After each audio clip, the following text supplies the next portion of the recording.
Hello to all our dear students. Today is 27th July and we are going to discuss the daily Hindu newspaper analysis. Today we have to discuss two important articles. पहला article basically आपका डेप्ट burden जो India की है and because of डेप्ट burden जो हमें issues देखने को मिलती है उसके बारे में हम डिस्कस करेंगे।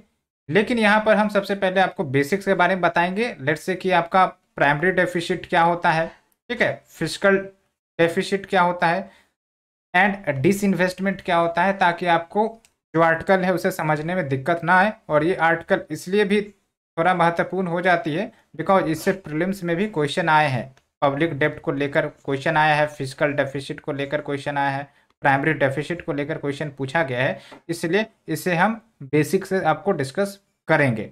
और साथ ही साथ ये आर्टिकल जो है आपके 14th फाइनेंस कमीशन के जो मेंबर रहे हैं उन्होंने लिखा है, तो अच्छे अच्छे पॉइंट्स यहाँ पर हमें देखने को मिलते हैं कि किस प्रकार से हम जो डेप्ट बर्डन है भारत की उसको कम कर सकते हैं एंड क्या सोल्यूशन है उस पर हम चर्चा करेंगे।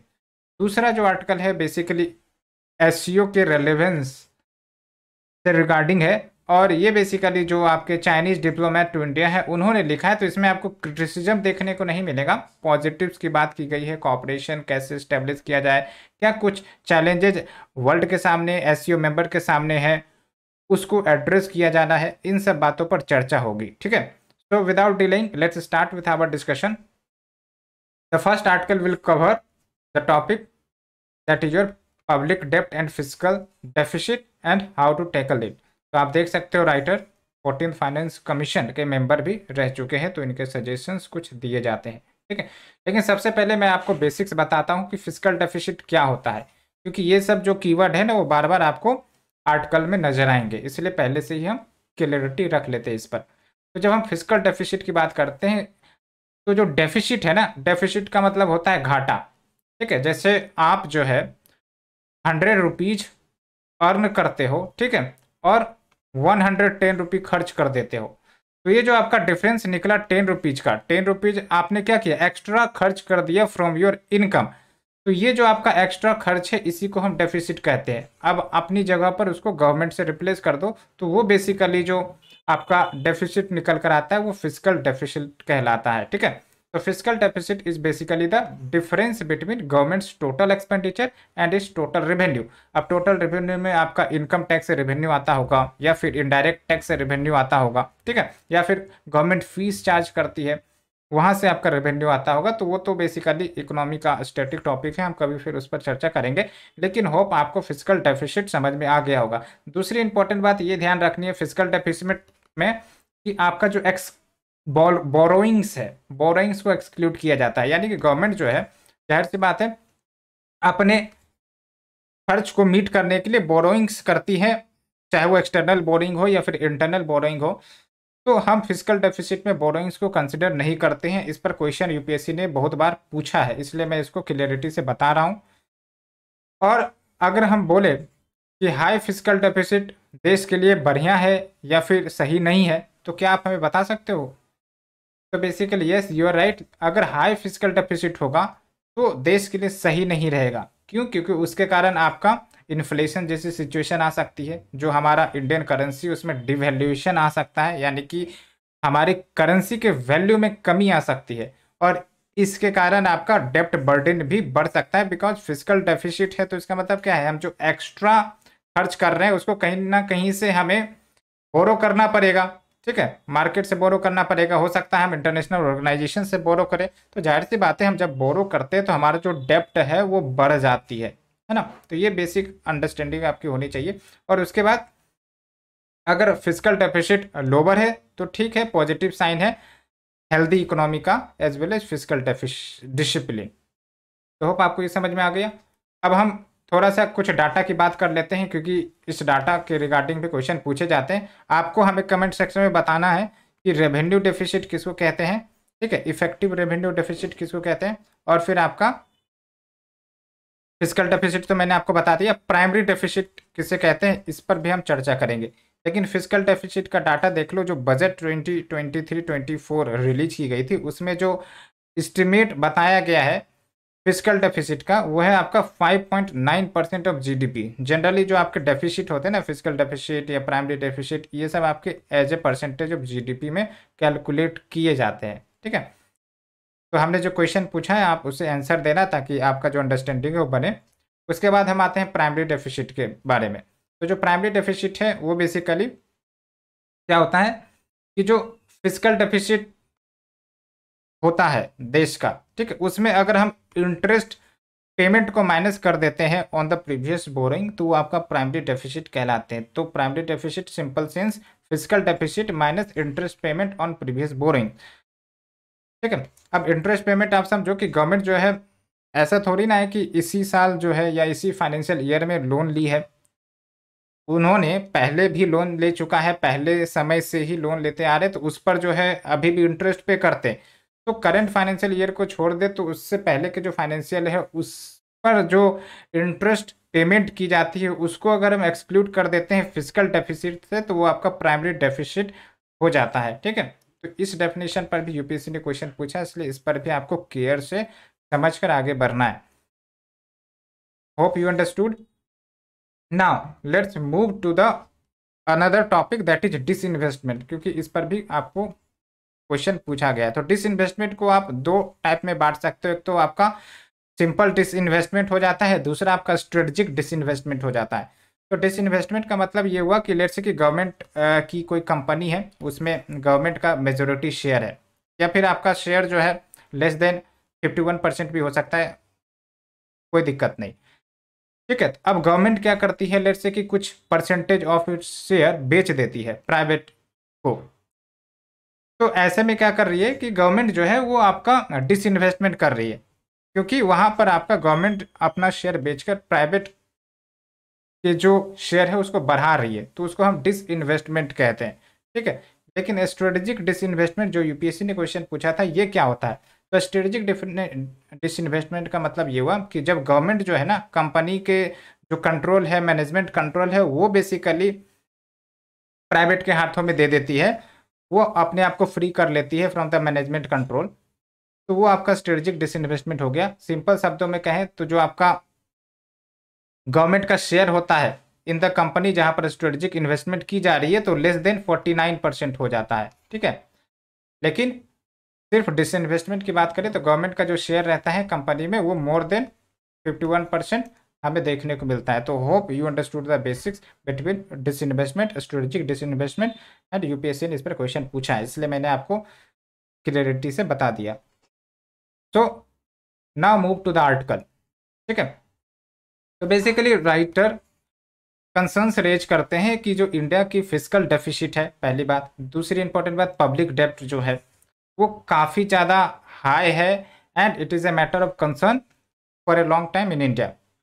और दूसरी इंपॉर्टेंट बात ये निकल कर आती है कि जो कोविड-19 का इम्पैक्ट आया, अब इस इम्पैक्ट के कारण क्या हुआ, गवर्नमेंट को तो रेवेन्यू नहीं आ रही थी, बिकॉज जो भी इंडस्ट्रीज थे वो सब लगभग क्लोज हो गए थे, टैक्स नहीं आ रही थी गवर्नमेंट को। तो ओवरऑल इससे हुआ क्या, तो फिजिकल डेफिसिट एंड पब्लिक डेब्ट दोनों बढ़ गए थे। ठीक है, बिकॉज गवर्नमेंट को तो खर्च करना ही था, लेकिन उसके बदले इनकम तो आ नहीं रही थी, तो अल्टीमेटली फिजिकल डेफिसिट भी बढ़ा और पब्लिक डेब्ट भी बढ़ा। और डाटा आपका दिया गया है, आप देख सकते हो।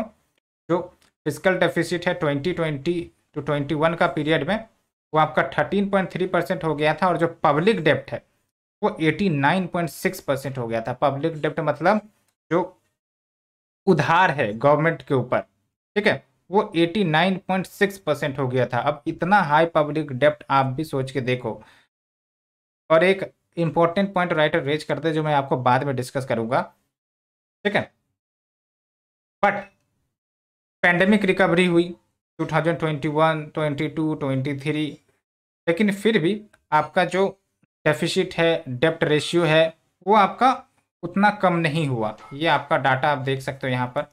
और साथ ही साथ राइटर बोलते हैं कि आने वाले समय में भी ये जो डेप्ट लेवल है वो कम नहीं होगा, वो प्री पैंडमिक लेवल पर नहीं जा पाएगा, specifically in the medium term. क्यों? बिकॉज इसके कुछ कारण है। एक तो ये कि इलेक्शंस जो है वो काफ़ी नज़दीक हैं, तो इलेक्शंस के मामले में आपको ही पता है ना, जो गवर्नमेंट है, चाहे वो स्टेट गवर्नमेंट हो या फिर सेंट्रल गवर्नमेंट हो, खूब खर्च करती है, स्कीम्स लेकर आएंगी, योजनाएं लेकर आएंगी, और साथ ही साथ आपका हो सकता है लोन वेवर का कुछ स्कीम लेकर आए, तो ऐसे में इनकम तो कम आ रहा है लेकिन एक्सपेंडिचर बढ़ जाएगा, क्योंकि जनरली ये देखा जाता है ना कि जब इलेक्शंस आती हैं तो उसके लास्ट ईयर का जो फेज होता है उसमें गवर्नमेंट काफ़ी खर्चा करती है, जॉब्स देने का प्रयास करती है ताकि वो वोटर को अट्रैक्ट कर सके। तो इस प्रकार की चीज़ें हमें देखने को मिल सकती है ना। लेकिन राइटर ये बोलते हैं कि डिस्पाइट कि गवर्नमेंट जो है वो पब्लिक डेब्ट और फिजिकल डेफिसिट को कम करने का प्रयास करती है, लेकिन गवर्नमेंट का जो तरीका है फॉर डूइंग दिस, उसके कारण फाइनेंशियल रिप्रेशन होता है। अब फाइनेंशियल रिप्रेशन मतलब यूँ कह सकते हो कि मार्केट में जो फाइनेंसेस मौजूद होते हैं ना, उस पर कहीं ना कहीं असर होता है। कैसे असर होता है उसको भी हम समझेंगे, उसके 4-5 पॉइंट्स राइटर बात करते हैं। लेकिन ये जनरली देखा जाता है कि लेट्स से कि जीडीपी का जो ग्रोथ रेट है अगर वो ज़्यादा है as compare to the interest rate paid on the government bonds, तो वैसे में जो ओवरऑल बर्डन है या फिर पब्लिक डेब्ट है वो डिक्लाइन होती है। क्यों डिक्लाइन होती है इसका भी लॉजिक है, क्योंकि जीडीपी ग्रोथ ज़्यादा है as compare to the interest जो पे करना है गवर्नमेंट को ऑन द गवर्नमेंट बॉन्ड्स।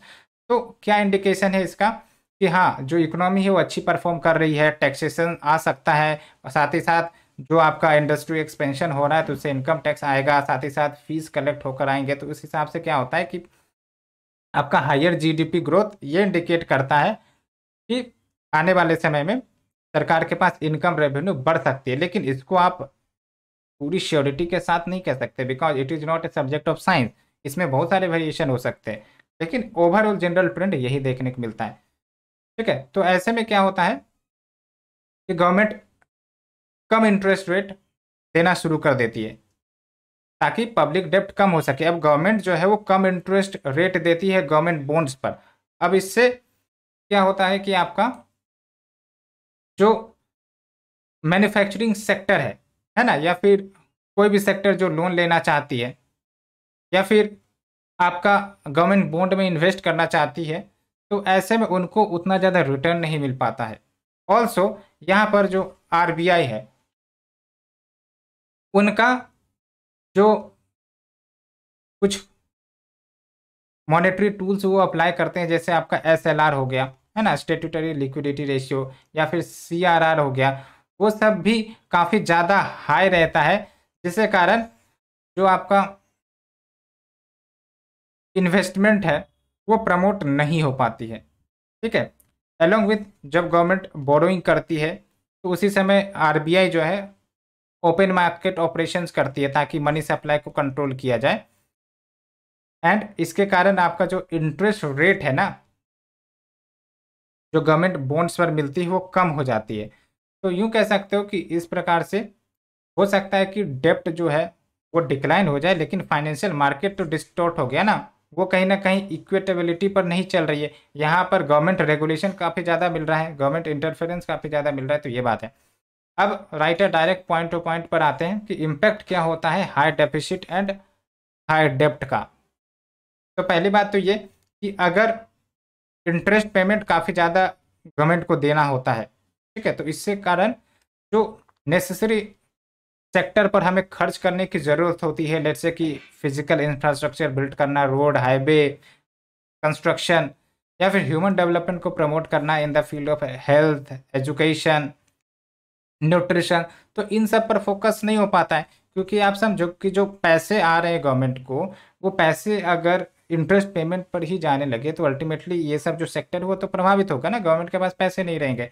और साथ ही साथ आजकल का जो क्लाइमेट चेंज का सिनेरियो चल रहा है उसकी तरफ भी हमें जाना है तो पैसे लगेंगे, लेकिन क्योंकि we don't have the required money तो हमें ग्रीन ट्रांजिशन करने में भी दिक्कत मिलती है। और यहाँ पर एक डाटा बताया जाता है जो आपको नोट डाउन करना है, it can be utilized for the means, कि आप देख सकते हो जो इंटरेस्ट पेमेंट है ना वो लगभग 5% ऑफ जीडीपी है, as well as it represents 25% of revenue receipt. यानी कि सरकार को जो रेवेन्यू इनकम आती है, जैसे कि 100 रुपीज़ आती है, तो उसमें से 25 रुपीज़ तो आपका इंटरेस्ट पेमेंट में ही चला जाता है।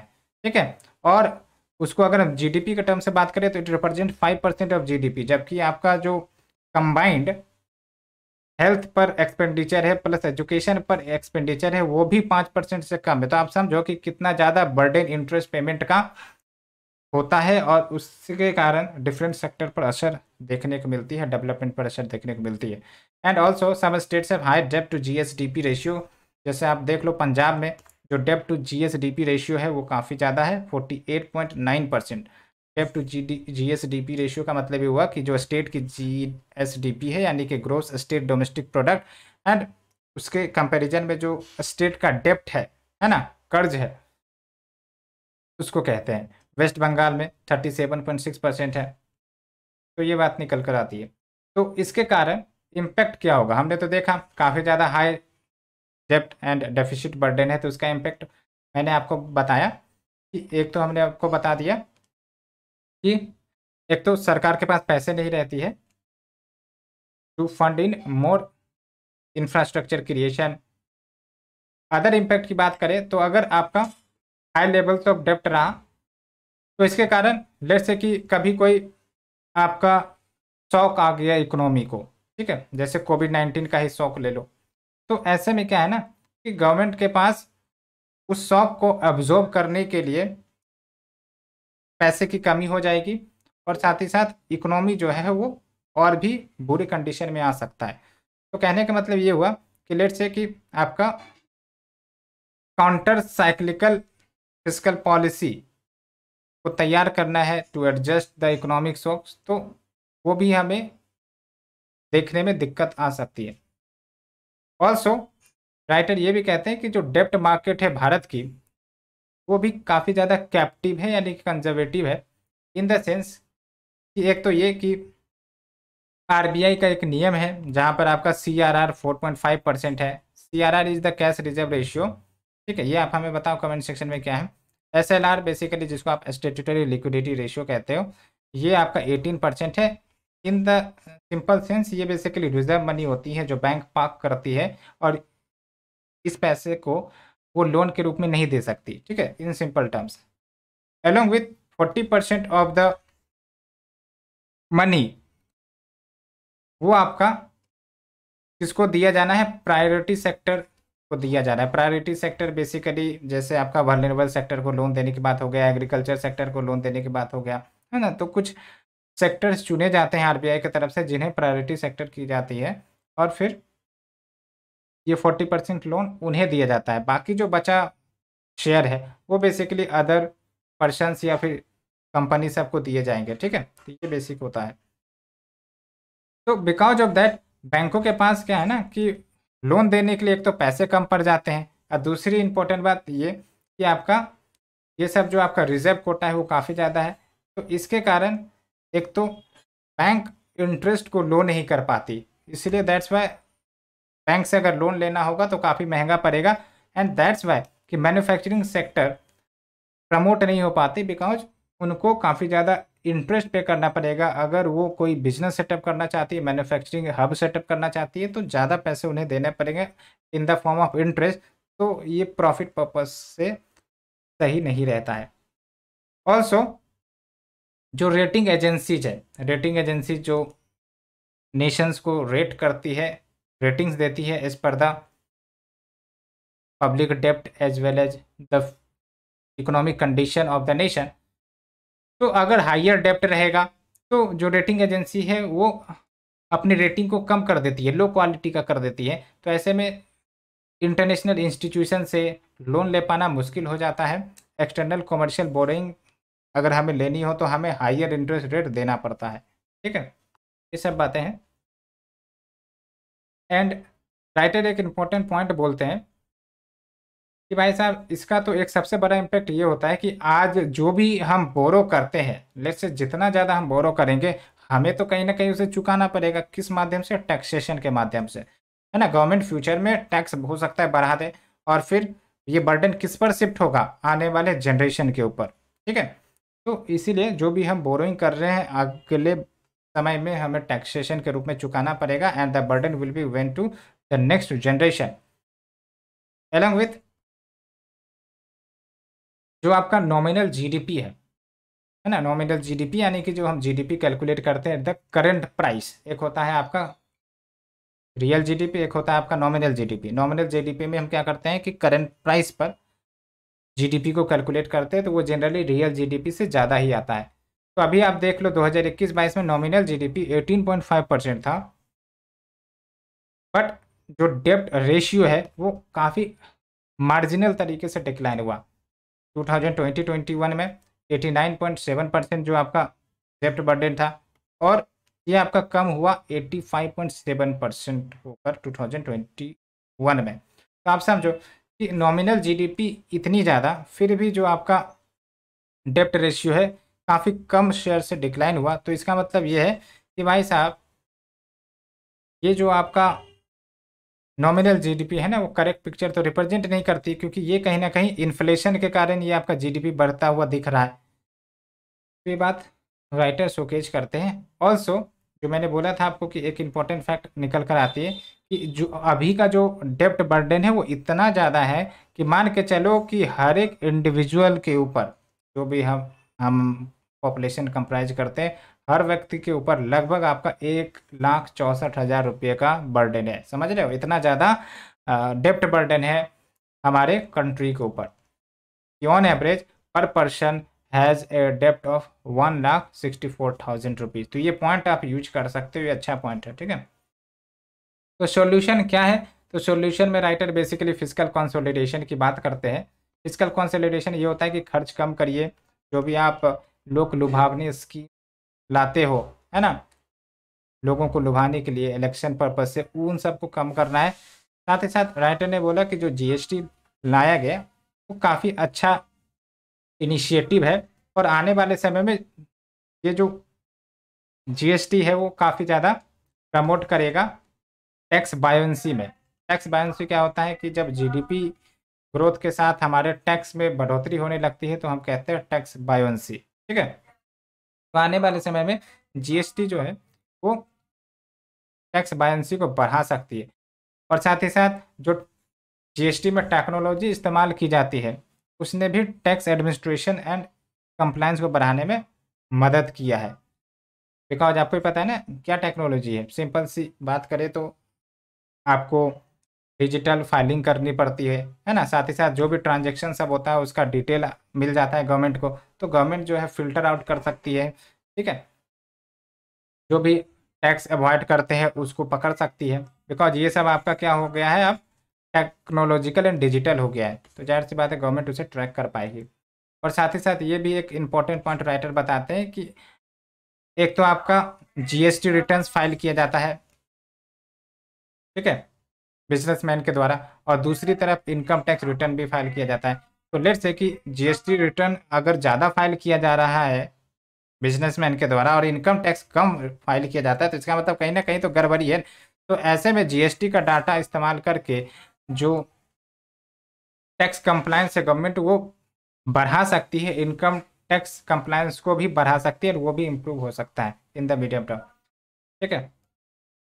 और ये उम्मीद की जा रही है कि जो आपका टैक्स टू जीडीपी रेशियो है वो आने वाले समय में 1.5% से बढ़ सकता है। ये आपका कुछ सॉल्यूशन है। एट द सेंट्रल लेवल बोले तो सेंट्रल लेवल पर क्या इनिशिएटिव लेना चाहिए, तो we have the interventions like disinvestment. तो डिसइन्वेस्टमेंट करने की बात कही जा रही है कि जिस सेक्टर में आपकी ज़रूरत नहीं तो आप वहाँ पर क्यों घुसे हुए, वहाँ से बाहर निकलो। जैसे बीएसएनएल की बात करते हैं, तो जो बीएसएनएल है वो आपको ही पता है ना, सही नेटवर्क रहता है ना कॉलिंग सही से हो पाती है, और काफ़ी ज़्यादा गवर्नमेंट को लॉस भी होता है। तो क्यों ना इसे प्राइवेट के हाथों सौंप दिया जाए, ऐसा कुछ है। दूसरा ये है कि जो एम्प्लॉयमेंट मेलाज लगाए जाते हैं वैकेंट पोस्ट को फिलअप करने के लिए, ठीक है, उसको अवॉइड करना चाहिए। स्टेट लेवल पर क्या कुछ बोले गए हैं, तो स्टेट लेवल पर बोला गया है कि कुछ स्टेट आप देख सकते हो ओल्ड पेंशन स्कीम को लाने की बात कर रहे हैं। साथ ही साथ इलेक्टोरल क्लोजनेस काफ़ी ज़्यादा है, इलेक्शंस काफ़ी नज़दीक है, तो ऐसे में क्या करते हैं वो गिव अवेज देते हैं ना, फ्री आइटम्स देते हैं, सब्सिडीज देने का प्रयास करते हैं, तो इन सब को अवॉइड करना चाहिए। और ओल्ड पेंशन स्कीम को इसलिए अवॉइड करने की बात कर रहे हैं क्योंकि ये टोटल बर्डन स्टेट पर ले आएगा, ठीक है। न्यू पेंशन में क्या होता है ना कि आपका जो एम्प्लॉयर होता है उन्हें भी कंट्रीब्यूट करना पड़ता है। ओल्ड पेंशन में बेसिकली क्या होता है कि स्टेट ही सारे बर्डन को कैरी ऑन करेगा। साथ ही साथ राइटर ये भी बोलते हैं कि आप कमोडिटीज को सब्सिडाइज मत करिए, सब्सिडाइज नहीं करिए। कमोडिटीज को सब्सिडाइज करने का मतलब ये हुआ कि गवर्नमेंट फ्रीक्वेंटली क्या करती है ना, लेट से कि राइस है ना, 35 रुपये पर केजी मिल रहा है, तो जो आपके बेनिफिशियरी है वो इनको कम दाम पर प्रोवाइड कर देंगे, तो बाकी का जो डिफरेंस इन प्राइसेस है वो कंपनी को दे दी जाती है। या फिर फर्टिलाइजर सेक्टर में आप देख सकते हो, फर्टिलाइजर का कॉस्ट इन जनरल काफ़ी ज़्यादा हाई रहता है, लेकिन बिकॉज ऑफ गवर्नमेंट सब्सिडी वो कम हो जाते हैं, इसलिए फार्मर्स उसे यूटिलाइज करते हैं। तो वही बात है यहाँ पर कि आप कैश ट्रांसफ़र करिए, ठीक है, rather subsidising the commodities and services. तो कंक्लूजन में क्या बात बोलते हैं, जो स्टेट है उन पर आपको बढ़िया से physical responsibility and budget management rules है वो आपको इम्प्लीमेंट करना चाहिए, ताकि स्टेट कंप्लाई करे इन रूल्स का। ऑल्सो जो मैक्रो इकोनॉमिक स्टेबलाइजेशन है वो आपका यूनियन गवर्नमेंट की रिस्पॉन्सिबिलिटी है, तो उन्हें इस बात पर अमल करने की ज़रूरत है, वो जो रूल्स बनाते हैं उन्हें भी वो रूल पालन करने की ज़रूरत है। तो ये बेसिक आर्टिकल हमने डिस्कस किया, hope you understood in detail.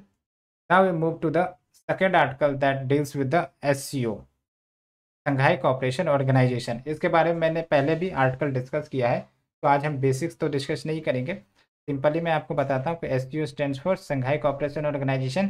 पहले ये आपका 8 मेंबर्स होता था, वो मेंबर के नाम क्या क्या हैं आप रिकॉल करो अपने ब्रेन में और हमें कमेंट सेक्शन में बताओ। बट जो 9th मेंबर ऐड हुआ है वो है आपका ईरान, और ये ऐड हुआ है आपकी जो इंडिया की प्रेसिडेंसी है 2023 की, इसी में ईरान को फुल मेंबरशिप मिल गया है, ठीक है। तो इस पर आप प्रीलिम्स के लिए भी क्वेश्चन याद रख सकते हो। बाकी ऑब्जेक्टिव सब तो मैंने आपको दिखाया था, बट यहाँ पर हम 2 इम्पॉर्टेंट मैटर पर बात करेंगे। एक तो ये कि SCO की क्या रिलेवेंस है, और दूसरी इम्पोर्टेंट बात ये कि क्या कुछ आउटकम निकला SCO समिट जो अभी आपका इंडिया में देखने को मिली इंडिया की प्रेसिडेंसी के अंतर्गत। तो बेसिकली 4 जुलाई 2023 इंडिया ने 23rd meeting of head of the state of SCO को ऑर्गेनाइज किया, और यहाँ पर आपका न्यू दिल्ली डिक्लेरेशन साइन की गई, ठीक है। साथ ही साथ कुछ इम्पोर्टेंट मुद्दे को डील करने के लिए बात कही गई, like radicalization, also digital transformation में कॉपरेशन इस्टेब्लिश करने की बात बोली गई, ठीक है। एंड और कुछ क्या आउटकम निकला, ईरान जो है आपका फुल मेंबरशिप उसको मिल चुका है। साथ ही साथ बेलारूस के साथ मेमोरेंडम ऑफ ऑब्लिगेशन साइन की गई, तो भविष्य में हो सकता है बेलारूस भी आपका SCO का मेंबर बन जाए, लेकिन अभी ये मेंबर नहीं है, ठीक है। Along with SCO's economic development strategy for the period until 2030 इसको भी अडॉप्ट किया गया। तो ये रिप्रेजेंट करता है कि किस प्रकार से SCO जो है वो एक फैमिली के रूप में वर्क करता है, जहाँ पर हम कोऑपरेशन इस्टेब्लिश करने की बात करते हैं between various fields and various topics. But जो राइटर है वो बोलते हैं कि आज का जो वर्ल्ड है ना, काफ़ी ज़्यादा उसमें बदलाव देखने को मिल रहा है, काफ़ी ज़्यादा चैलेंज निकल कर आ रही है, in the sense like the Jio political tensions, economic slow down, energy crisis, food shortage, climate change, ये सब काफ़ी डोमिनेटिंग मुद्दे हैं। और मैं आपको बताता हूँ कि एक कीवर्ड आपको याद रख लें, क्योंकि इसका इस्तेमाल आप करोगे, काफ़ी अच्छे अच्छे कीवर्ड इसमें दिए गए हैं, तो आपको याद करना है इसको और आपको मेंस में यूटिलाइज करना है।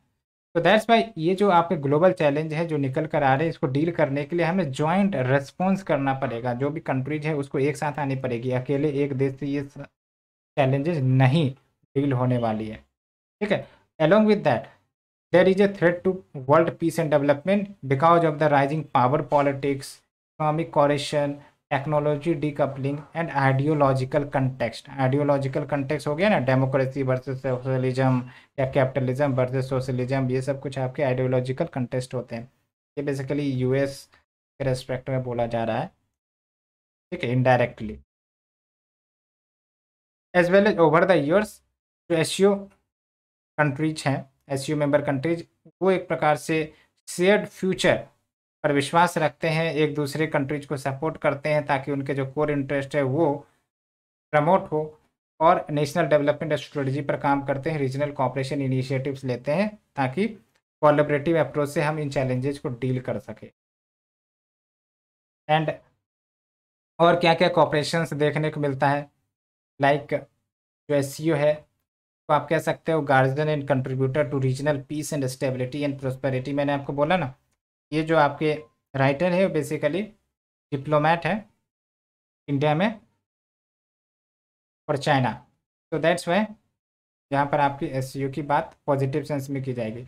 वही बात है, जो एससीओ है ये आपका win win situation, win win cooperation की बात करता है, जहाँ पर नुकसान कुछ भी नहीं है, फ़ायदे ही फ़ायदे हैं, बिकॉज ये सब सिचुएशंस को, इश्यूज़ को एड्रेस करने में मदद हमें मिलती है। And also developmental opportunities, addressing the risk and challenges. And क्या करना चाहिए एससीओ कंट्रीज को ताकि और ज़्यादा कोलैबोरेशन हो, तो एक तो ये कि जो भी कम्युनिकेशन है उसको और ज़्यादा मजबूत किया जाए, कॉपरेशंस को बढ़ाया जाए, एंड जो भी डेवलपमेंट्स एंड रिजुविनेशन करना है सब मिलकर करें। बट फिर यहाँ पर कुछ कंसर्न्स रेज किए जाते हैं, कुछ एक्सटर्नल एलिमेंट्स हैं जो एक प्रकार से न्यू कोल्ड वॉर को छेड़ने का प्रयास कर रहे हैं, है ना। कोल्ड वॉर आपका 1990s के दशक तक हुआ करता था बिटवीन यूएस एंड यूएसएसआर, लेकिन वही आज भी हमें देखने को मिल रहा है इनडायरेक्टली। इसलिए इस प्रकार के इनिशिएटिव को कहीं ना कहीं रिजेक्ट करने की ज़रूरत है और इन पर काफ़ी कड़ी नज़र रखने की ज़रूरत है ताकि वर्ल्ड में फिर से डिस्टर्बेंसेस ना आए। ऑल्सो सिक्योरिटी कॉपरेशंस को बढ़ाया जाए, एंड टेररिज्म का मुद्दा हो, सेपरेटिज्म का मुद्दा हो, एक्सट्रीमिज्म का मुद्दा हो, ऑर्गेनाइज क्राइम्स का मुद्दा हो, इन सब को डील किया जाए। एंड फर्दर फील्ड में कॉपरेशन इस्टेब्लिश करने का प्रयास किया जाए, like digital cooperation, biological and outer space security. जो प्रोटेक्शनिज्म है, प्रोटेक्शनिज्म मतलब क्या, इट इज़ अगेंस्ट ग्लोबलाइजेशन, ठीक है, इट इज़ अगेंस्ट लिबरलाइजेशन। तो प्रोटेक्शनिज्म में क्या होता है कि जो कंट्रीज हैं वो अपने इंटरेस्ट को काफ़ी ज़्यादा प्रायोरिटी देने लग जाते हैं as compare to the global interest, ठीक है। तो इसमें आपका ट्रेड बैरियर लगा देंगे, tariff barrier, non tariff barrier, या फिर वर्ल्ड से जुड़ने में उतना इंटरेस्ट नहीं दिखाएंगे। तो ये सब जो स्टेप होता है उसको प्रोटेक्शनिज्म का नाम देते हैं, ठीक है। तो आज के समय में प्रोटेक्शनिज्म, यूनिलेटरल सैंक्शंस, डीकपलिंग, ये सब भी देखने को मिलती है। बट ये सारी चीज़ें पीपल की जो वेलबींग है, जो भी लोग वर्ल्ड ओवर में रहते हैं उसको भी इम्पेक्ट करता है, ठीक है। दैट्स वाई जो एससीओ मेंबर्स है उनको कोलैबोरेशन करने की ज़रूरत है in trade, investment, technology, climate action, infrastructure, people to people engagement, and also to contribute resilient economic growth of the region.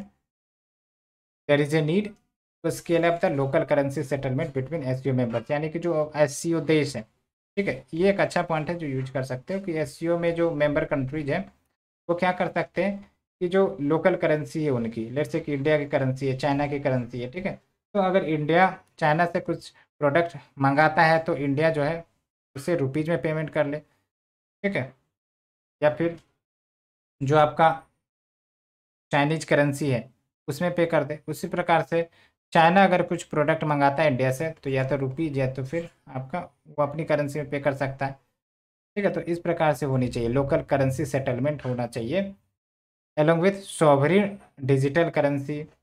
And एक और अच्छा पॉइंट निकल कर आता है, एससीओ डेवलपमेंटल बैंक को इस्टेब्लिश किया जाए ताकि डेवलपमेंटल असिस्टेंस मेंबर कंट्रीज को दिया जाए।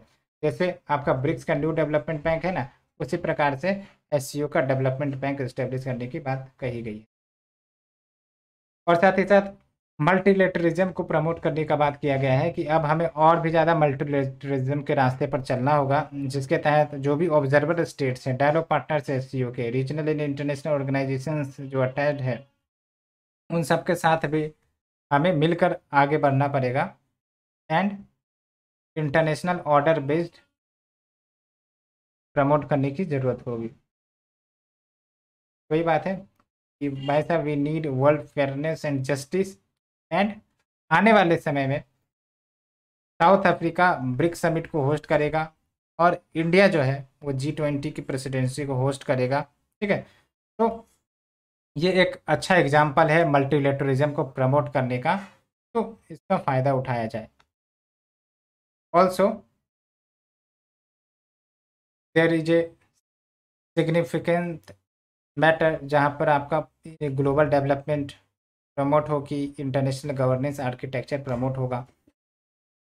अब यहाँ पर बेसिकली चाइना का क्या कमिटमेंट है उसके ऊपर बात की जा रही है। जैसे फॉर एग्जांपल चाइना जो है वो इंडिया के साथ साउथ अफ्रीका और अदर पार्टनर्स के साथ मिलकर काम करने का प्रयास कर रहा है on various dimensions like global security initiative, global development initiative, global civilization initiative, ताकि world peace, security, prosperity promote हो सके। ऑल्सो जो नेशंस हैं वो बेसिकली एक दूसरे के इंडिपेंडेंट चॉइस को रेस्पेक्ट करे, ठीक है। जो भी देश की डेवलपमेंटल वेज है या फिर सोशल सिस्टम है उन सबको प्रमोट करे, किसी इंटरनल अफेयर्स में इंटरफेयर करने की प्रयास ना करे। एंड डायलॉग एंड डिप्लोमेसी के माध्यम से लेट्स से कि कभी कोई इंटरनेशनल डिस्प्यूट्स आता है तो उसको सॉर्ट आउट करने का प्रयास करे मुझसे से। तो कंक्लूजन में वही बोलते हैं कि United, equal, balanced and inclusive developmental partnership अगर होती है तो ये ह्यूमैनिटी का जो कॉमन वैल्यूज है, पीस का, डेवलपमेंट का, इक्विटी का, वो प्रमोट करता है, जस्टिस प्रमोट करता है, डेमोक्रेसी प्रमोट होती है, फ्रीडम प्रमोट होता है, ठीक है। और ग्लोबल गवर्नेंस जो है वो और ज़्यादा अच्छे से इवॉल्व होती है और वो और ज़्यादा फेयरर एंड रीजनेबल डायरेक्शन में आगे बढ़ती है।